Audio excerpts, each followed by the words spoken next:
of the rings, the one ring could only be carried by someone who didn't want its power. And the same kind of paradox applies to painting. Some painters seem to effortlessly create masterpieces, while others, with just as much potential or talent, struggle for years without breaking through.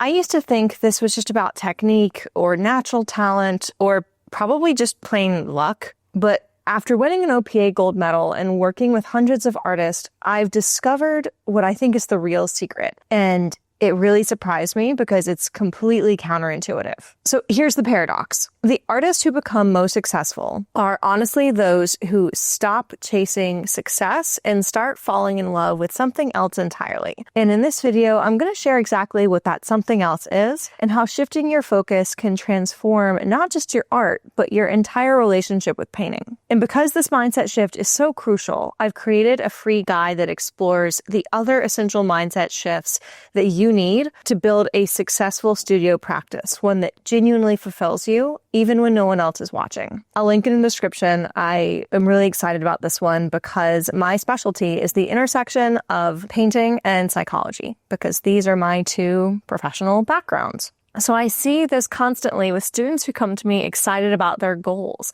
They'll tell me, Chelsea, I want a solo show at Arcadia Gallery, or I want to be a finalist at Portrait Society of America, or I want to replace my full-time income as a surgeon with selling my artwork. And here's what I've noticed. The painters who are most happy and most fulfilled, and just as importantly, the painters who actually achieve the most success, are the ones who've learned to find their deepest satisfaction in something the outside world can't see or measure. So I was talking with Lewis Carr, who's a wonderful artist and dear friend of mine, and we were exchanging stories about this plight. And he brought up the magician's plight. So he explained to me, you get into magic because you're enchanted by the illusion. But to actually become a magician yourself and create that kind of magic for others, you have to become completely disillusioned with how the tricks work. You have to shift from allowing yourself to be hoodwinked by the trick, the illusion, to learning the techniques and really understanding how the sausage is made, I suppose. And as a result, the magic shifts for the magician from the effect to the magic of mastering the craft itself. And I think this exact same thing is true when it comes to painting. So I remember being in my college dorm painting when another student, not an artist, because I didn't go to art school, was watching me, and he cut in and insisted that what I was doing was actual magic. And in a way, he was right. But what he didn't see, and what most people don't realize about the painting they love, well, those effortless paintings that you admire, the artist probably researched hundreds of compositions, tested dozens of variations, found the perfect model for that particular idea, booked and paid them, scouted locations for the setting of the composition. They would have had the model try on numerous costumes. They probably took hundreds of reference photos and then chose the very best one. And that reference photo probably looks remarkably similar to the finished painting. I really hope you can't hear my little washing machine jingle right now. So the fantasy that you'll simply wake up from a dream with an idea, sit down at the easel, picture that vision in your mind's eye, and simply bring it to life, well, it's exactly that in my experience. It is a fantasy. Your favorite painters put in this incredibly high level of labor and effort and care. It wasn't something they rolled out of bed and painted on a whim. But here's the crucial part. Master painters don't actually see all the hours that go into researching and testing and hiring models and experimenting as drudgery. They've actually learned to embrace the process. So when I started painting seriously, I was really kind of frustrated by this too, or at the very least, I labored under the same kind of delusions that it should just happen spontaneously and intuitively and come from this place of flow. And don't get me wrong, there's a lot of flow that I get in my painting, But I think painters really set themselves up for failure because they expect to be in flow from the moment they walk into the studio. And the reality is there's just going to be some parts that require a little bit more tedium or even frustration. That's part of what makes the creative process so rewarding, is that you had to overcome that frustration to get there. But when I first started painting seriously, I was completely goal-oriented. I wanted to leave my day job. I wanted to go full-time. And along the way, I hoped that I would win competitions. I assumed that I would have to get gallery representation. And I knew that I would have to make sales. And you know what? I was completely miserable. I was constantly questioning whether I was good enough. In fact, I don't even think questioning is the right word. I was telling myself over and over that this wasn't good enough. And as a result, my paintings felt really forced. And then something shifted.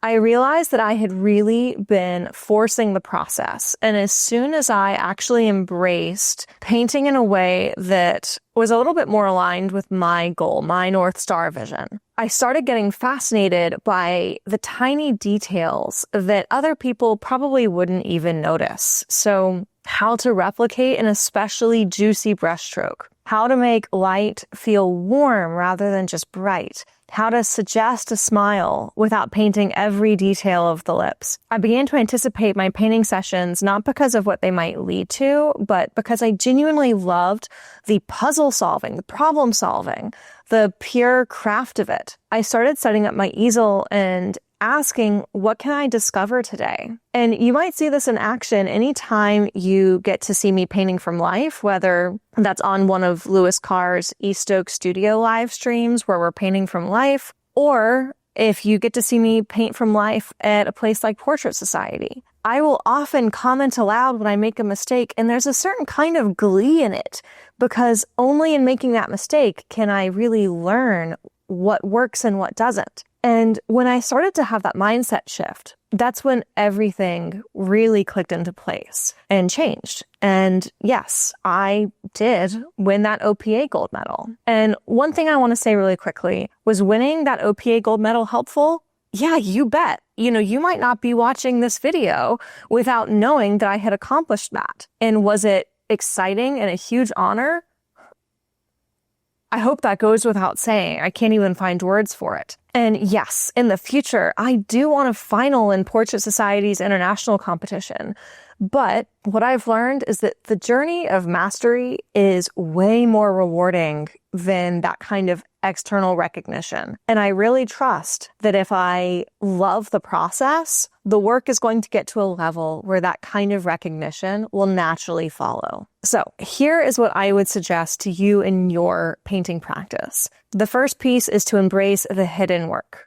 So start viewing all the boring stuff, like taking reference photos, really learning how to get good at color matching, even cleaning your brushes as part of the craft that you're mastering. Every master painter before you did this same work and learned to find satisfaction in it, at least to some degree or another. I don't know that every artist loves cleaning their studio, but I think you get where I'm going with this. Next, find your daily discovery. So instead of asking, is this painting today going to be good? Ask, what can I learn today? And remember that learning often involves failure. Like, that's where the best learning comes from. Maybe you want to explore how paint behaves in trying to capture a certain sort of light.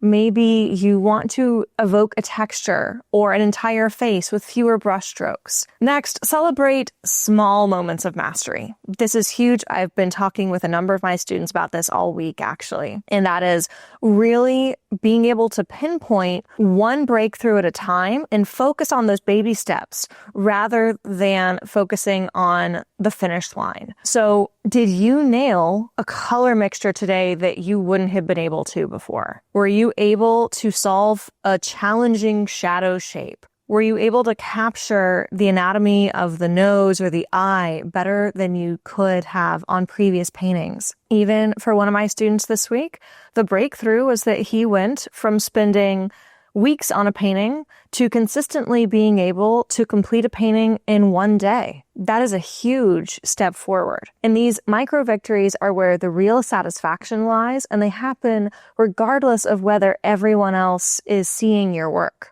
So here's what's beautiful about this shift. When you genuinely fall in love with the process, you naturally put in more hours. You experiment more freely because you're not attached to each painting being the one.